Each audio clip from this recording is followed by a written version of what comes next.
First number question देखो क्या बोल रहा है, सॉल्व करेंगे सभी प्रश्न को ध्यान से। बोलता है निम्नलिखित कथनों में से कौन से कथन सत्य है और कौन सा कथन असत्य है, अपने उत्तरों के लिए कारण भी दीजिए। तो फर्स्ट नंबर क्वेश्चन तुम्हारा क्या है, एक बिंदु से होकर केवल एक ही रेखा खींची जा सकती है। एक बिंदु से होकर केवल एक ही रेखा खींची जा सकती है। देखो एक बिंदु, ठीक है, एक बिंदु है, इससे कितना रेखा खींची जा सकती है, अनेक रेखा खींची जा सकती है, नहीं खींची जा सकती है, अनेक रेखा खींची जा सकती है। तो इसमें बोल रहा है क्या, एक बिंदु से होकर केवल एक ही रेखा खींची जा सकती है, तो गलत बात बोल रहा है। तो लिखेंगे क्या प्रश्न नंबर में, वो सत्य। इसमें बोलता है कारण भी देंगे, तो कारण क्या होगा, कारण लिखेंगे कि एक बिंदु से होकर एक से अधिक रेखा खींची जा सकती है।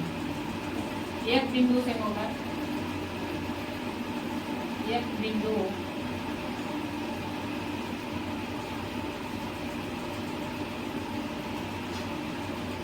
एक से अधिक रेखा खींची जा सकती है, ठीक है।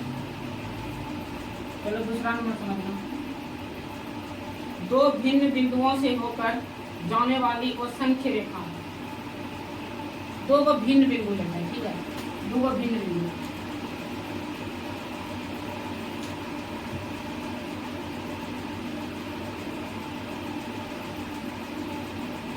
देखो ये रेखा देंगे, देखो एक बिंदु यहाँ है, एक बिंदु यहाँ है। दूसरा नंबर क्वेश्चन देखना, बोला है दो भिन्न बिंदु से होकर जाने वाली असंख्य रेखा।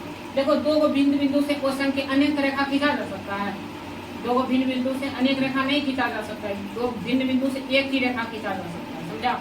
दो भिन्न बिंदु से क्या रेखा खींचा जाता है, एक ही रेखा खींचा जा सकता है। कारण लिखना, दो भिन्न बिंदु से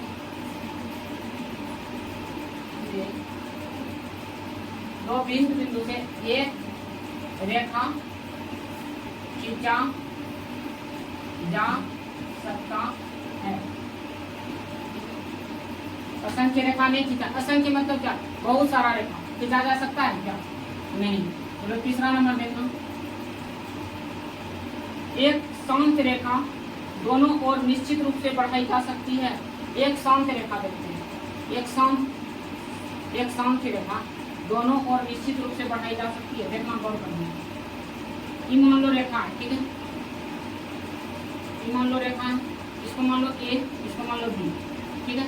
देखो असंख्य रेखा जब रहेगा तो दोनों ओर क्या बोल रहा है, एक शांत रेखा दोनों ओर निश्चित रूप से बढ़ाई जा सकती है। हाँ, दोनों ओर क्या होता है, निश्चित रूप से क्या कर सकते हैं, बढ़ा सकते हैं, दोनों ओर क्या कर सकते हैं, निश्चित रूप से बढ़ा सकते हैं।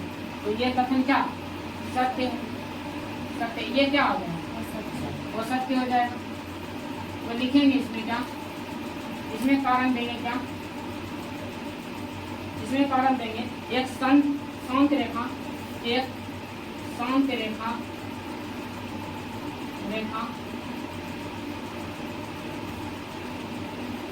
को बढ़ाया जा सकता है।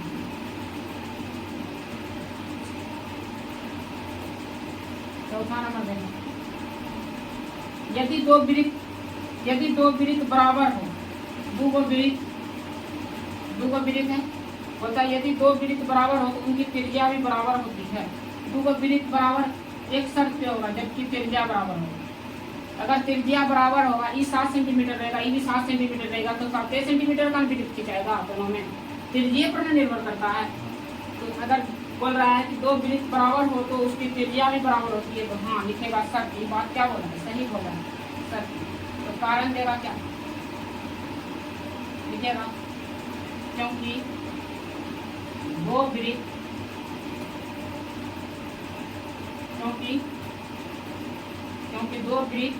की त्रिज्या अगर बराबर हो तो वृत्त भी वृत्त भी बराबर होगा, होगी या होगा।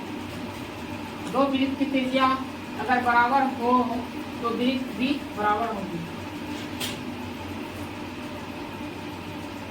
दो वृत्त के कारण क्या है, दो वृत्त की अगर त्रिज्या बराबर होगा तो वृत्त भी क्या होगा, बराबर होगा। 5वां नंबर देखो, आकृति 5.9 में यदि ए बी, 5वां नंबर देखना यहाँ पर, ए बी बराबर क्या, पी क्यू, तो पी क्यू बराबर एक्स वाई, तो ए बी बराबर एक्स वाई होगा। यही सिद्ध करना है कि ए बी बराबर एक्स वाई होगा। कितना होता है, 5.10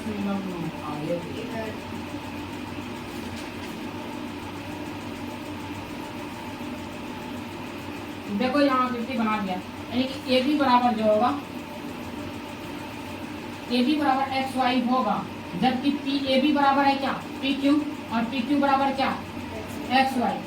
तो समीकरण 1 मान लो इसको, और समीकरण 1 में अगर पी क्यू का मान रखेंगे तो हो जाएगा। लिखेंगे समीकरण 1 में पी क्यू का मान रखने पर, तो ए बी बराबर क्या, पी क्यू का मान कितना रखेंगे, एक्स वाई, तो ए बी बराबर एक्स वाई हुआ, तो हुआ, तो बोलेंगे हाँ सत्य। और यहाँ सिद्ध करके बता दिए, कारण तो दे दिए काहे बराबर हो, ये कारण है।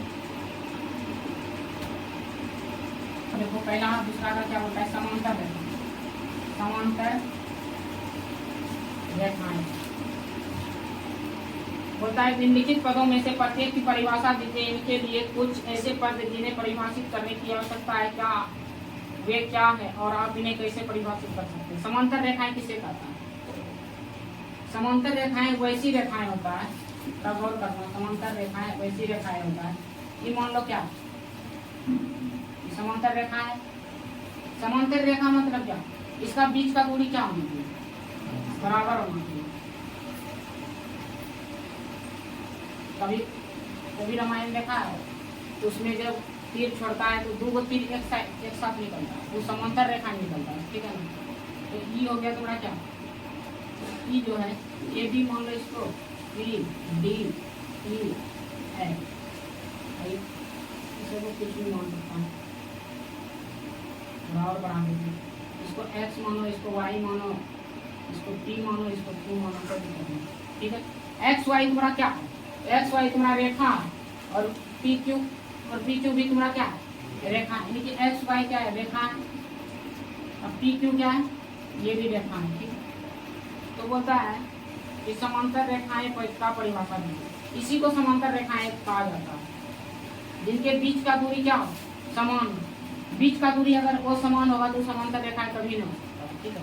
तो हम लिख सकते हैं, हम बोलेंगे परिभाषा इसका कैसे लिखेंगे कि वैसी दो रेखाएं जिनके बीच का दूरी समान हो उसे समांतर रेखाएं कहते हैं। बस परिभाषा बोल दी, उसी तरह से लिख लेना। देखो लंब रेखा,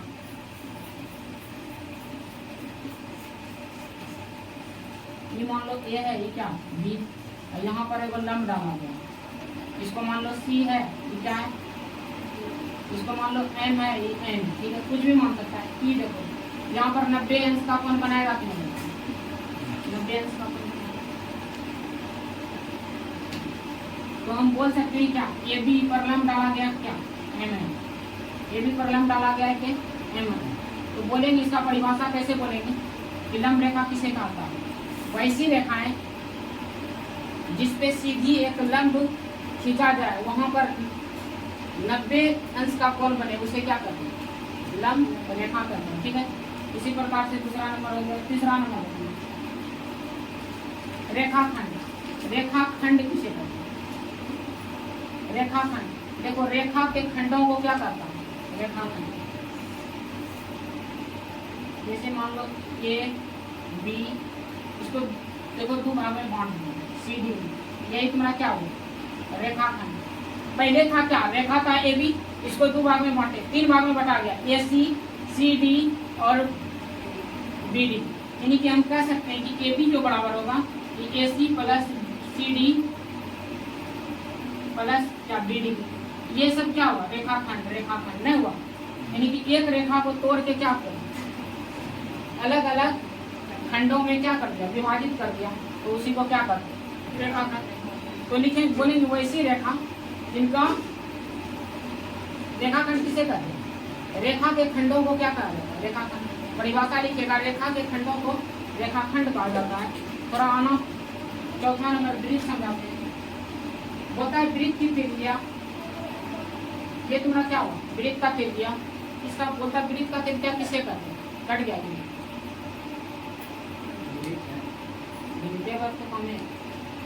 वृत्त का त्रिज्या किसे कहते हैं, बोलेंगे वृत्त का त्रिज्या किसे कहते हैं, परिभाषा बोलेंगे कि केंद्र पर से परिधि तक की दूरी, बीच की दूरी को क्या कहते हैं, वृत्त की त्रिज्या।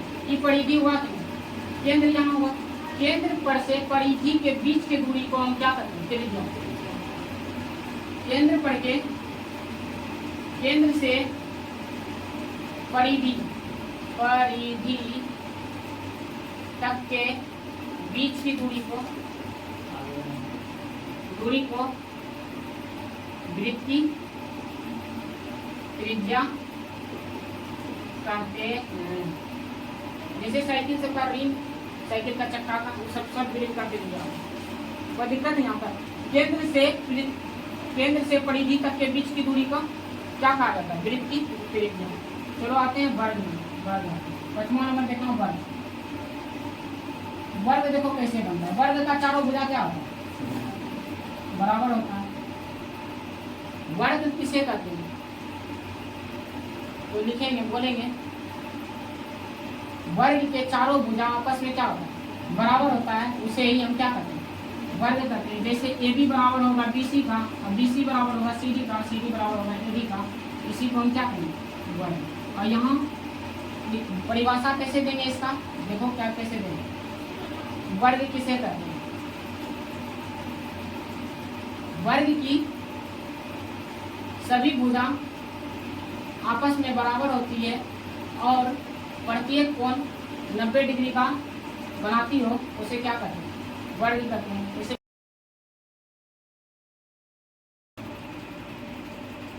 तीसरा का फर्स्ट नंबर देखो, प्रश्नावली 5.1 का तीसरा का फर्स्ट नंबर प्रश्न क्या बोल रहा है, नीचे दी हुई अभिधारणाओं पर विचार कीजिए। तो फर्स्ट नंबर बोल रहा है, दो भिन्न बिंदु A और B दिए रहने पर एक तीसरे बिंदु C ऐसा विद्यमान है जो A और B के बीच में स्थित है। बोलता है C इस प्रकार से विद्यमान है जो A और B के बीच में स्थित है। तो थोड़ा देखना है इसको, मान लो A और B जो है यहाँ है, और C जो है इस प्रकार विद्यमान है कि दोनों के बीच में कौन क्या C, ठीक है, कोई दिक्कत है, फर्स्ट नंबर तुम्हारा बन गया बस इसी प्रकार से, ठीक है। और थोड़ा सेकेंड नंबर देखना, बोल रहा है यहाँ कम से कम ऐसे 3 बिंदु विद्यमान है कि वे एक रेखा पर स्थित नहीं है। देखो बोलता है ऐसे यहाँ 3 बिंदु विद्यमान है, ऐसे 3 बिंदु विद्यमान है कि वे एक रेखा पर स्थित नहीं है। एक रेखा पर स्थित नहीं, तो पक्का दो बिंदु एक रेखा पर हो सकता है।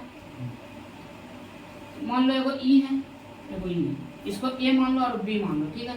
मान लो C यहाँ पर विद्यमान है, कोई दिक्कत है। तो देखो बोल रहा है यहाँ कम से कम ऐसे 3 बिंदु है, 3 बिंदु विद्यमान है कि वे एक रेखा पर स्थित नहीं है। देखो दूसरा का यहाँ बना दिया, पहला का यहाँ। तो इसमें बोलता है दो अभिधारणाओं पर विचार कीजिए। इसमें तुमको क्या झलक रहा है, न इसमें रेखा के बारे में चर्चा कर रहा है, न बिंदु के बारे में चर्चा कर रहा है, न बोल रहा है कौन शांत है या फिर वो सांख्य है। तो ये डायरेक्ट इसमें बोलेगा कुछ, ये अवधारणा अपरिभाषित है। आंसर इसका क्या हो जाएगा दोनों के लिए, यह अभिधारणा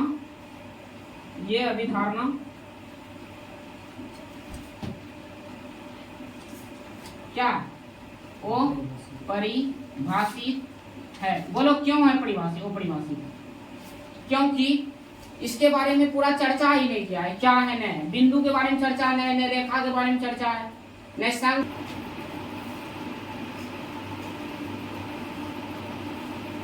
चौथा नंबर थोड़ा देखने का प्रयास करें।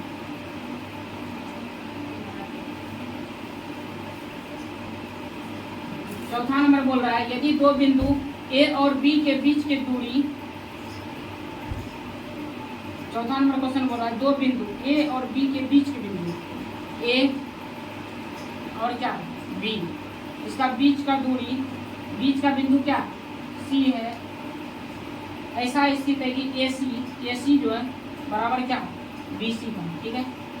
तो हमको सिद्ध क्या करना है, टू प्रूव दैट, सिद्ध हमको करना है क्या, ए सी जो है ए सी बराबर इक्वल टू ए बी, यही सिद्ध करना है।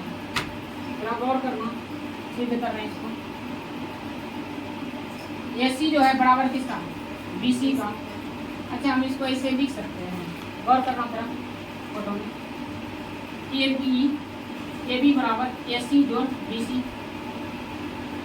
ताकि पूरा ए बी है, ए बी कैसे है पूरा ए सी और बी सी मिलके है कि नहीं, समझा। हमको सिद्ध करना है क्या, ए सी बराबर क्या 1/2 ए बी, ए सी बराबर क्या 1/2 ए बी। हम बी सी के जगह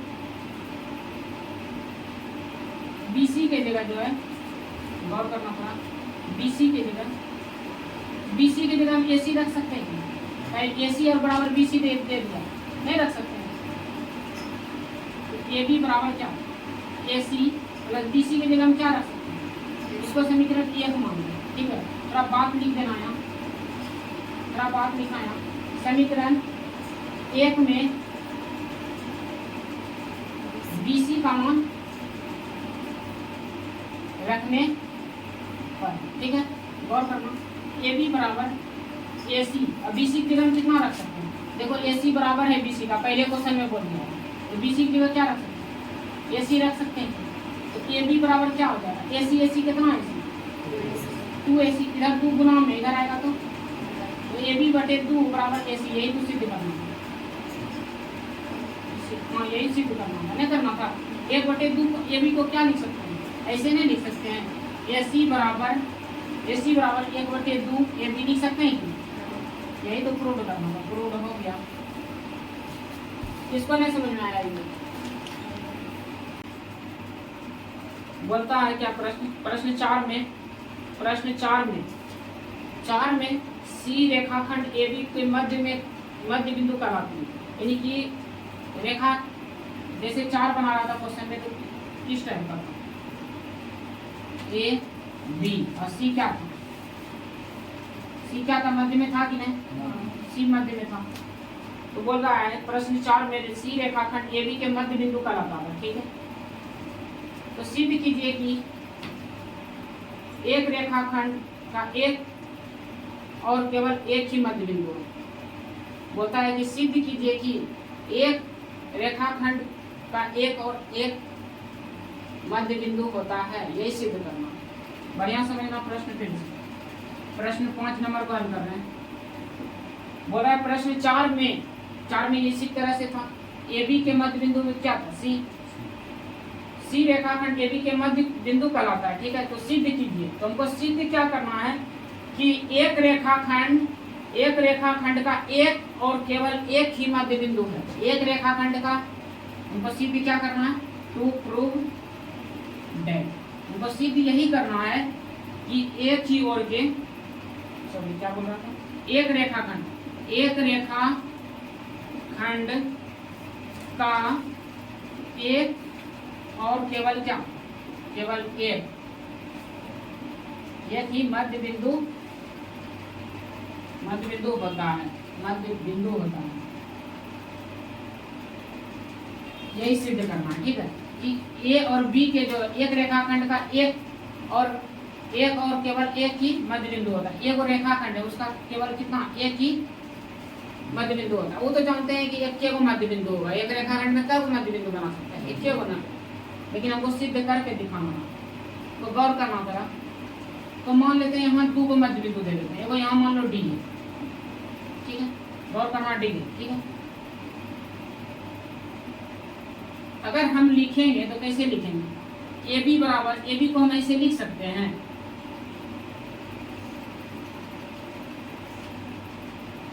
नहीं सॉरी, ए सी को हम ऐसे लिख सकते हैं, ए सी को ऐसे लिख सकते हैं, ए बी गुना 1/2, सी के लिए मध्य बिंदु के लिए सी के मध्य बिंदु के लिए होगा कि नहीं,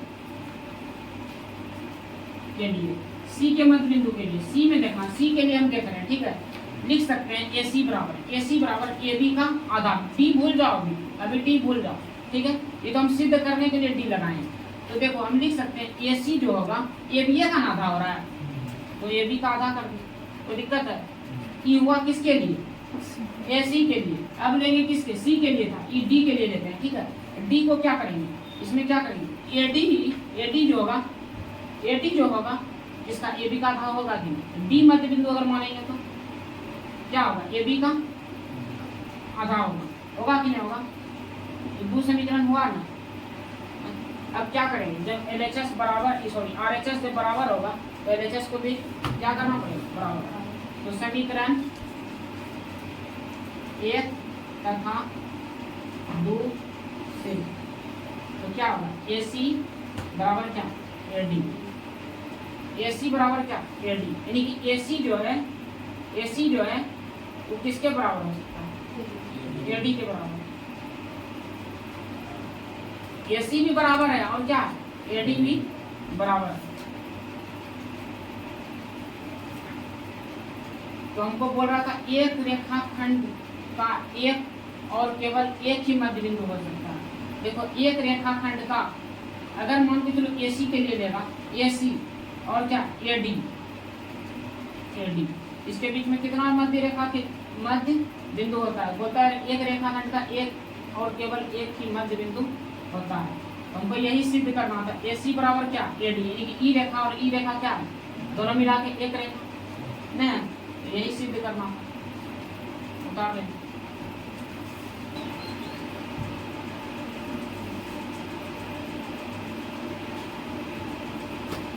उसके बाद पांचवा नंबर भी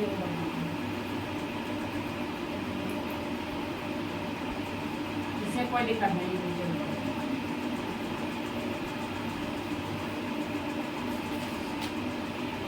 फिगर पे तुमको गौर करना है, ठीक है ना, फिगर कैसा बना, यहाँ ए है तो इतना हट के भी पूरा लगने सी दे दिया और यहाँ पर थोड़ा क्या दे दिया, बी दे दिया।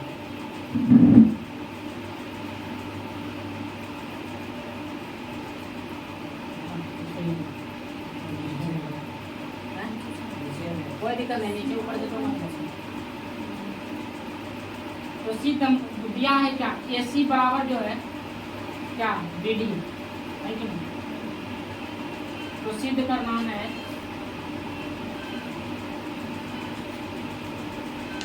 AB बराबर क्या, CD, AB जो बराबर है तो CD के बराबर है।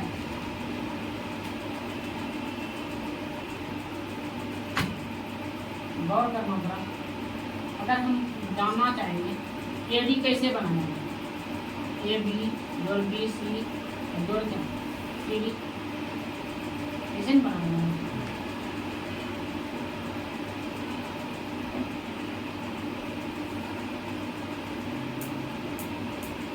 AC कैसे बनाएंगे, और करना AD बनेगा, AB कहाँ, AB BC और CD,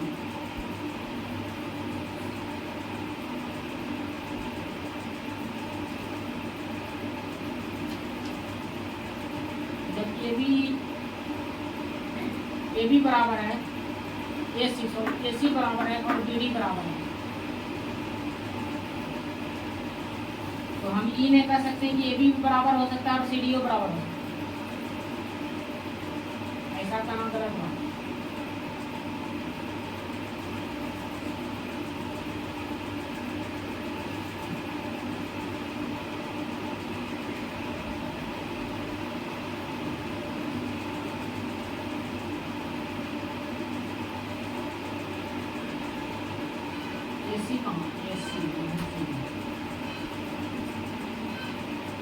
इसको हम कैसे लिख सकते हैं, AC को क्या लिख सकते हैं, AB जोड़ क्या, BC अब बराबर क्या, BD को क्या लिख सकते हैं, BC जोड़ CD, ठीक है। यहाँ की बात तो लिख सकते हैं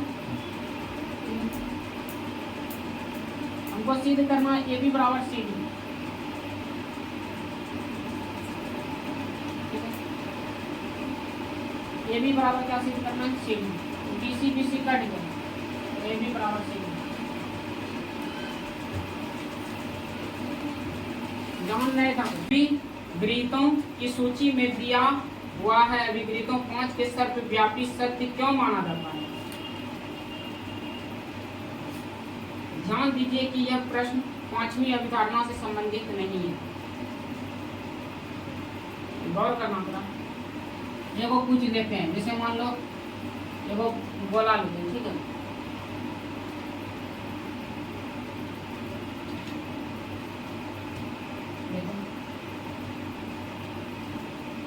एगो बोल लेते हैं, ठीक है। इसमें बोलता है यूक्लिड के अभिगृहीतों की सूची में दिए हुए अभिगृहीतों 5 एक सर्वव्यापी सत्य क्यों माना जाता है। अगर मान लो, गौर करना, इसी से हम कोई टुकड़ा निकालेंगे, यहाँ से इतना टुकड़ा निकालेंगे, ये टुकड़ा निकाल रहे हैं, ठीक है, यहाँ पर ये टुकड़ा निकाल दिए। अच्छा, दोनों में से बड़ा कौन है, ये भाग हुआ, ये भागे हुआ, और ये पूर्ण हुआ, एक तरह से ये पूर्ण हुआ। ये भाग बड़ा है कि पूर्ण बड़ा, पूर्ण बड़ा है ना। भाग से हमेशा कौन बड़ा होता है, पूर्ण बड़ा होता है। तो हम कह सकते हैं क्या, पूर्ण जो बड़ा है किससे, भाग से बड़ा है। तो बोलता है यूक्लिड के अभिगृहीतों की सूची में दिया हुआ अभिगृहीत 5 के एक सर्वव्यापी सत्य माना गया। लिखना यहाँ पे भाषा लिखना, यूक्लिड की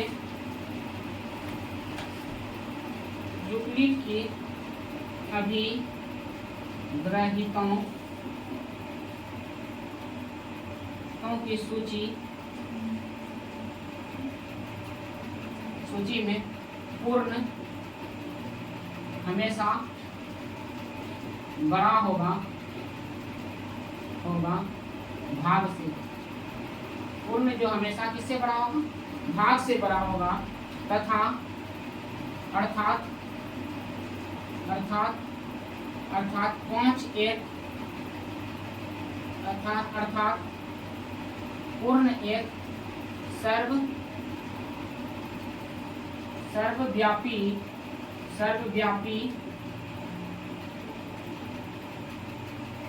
सत्य इसलिए माना गया, इसीलिए इसको सर्वव्यापी सत्य माना गया। तो आप इतने बोलता ज़्यादा दिमाग में लगा।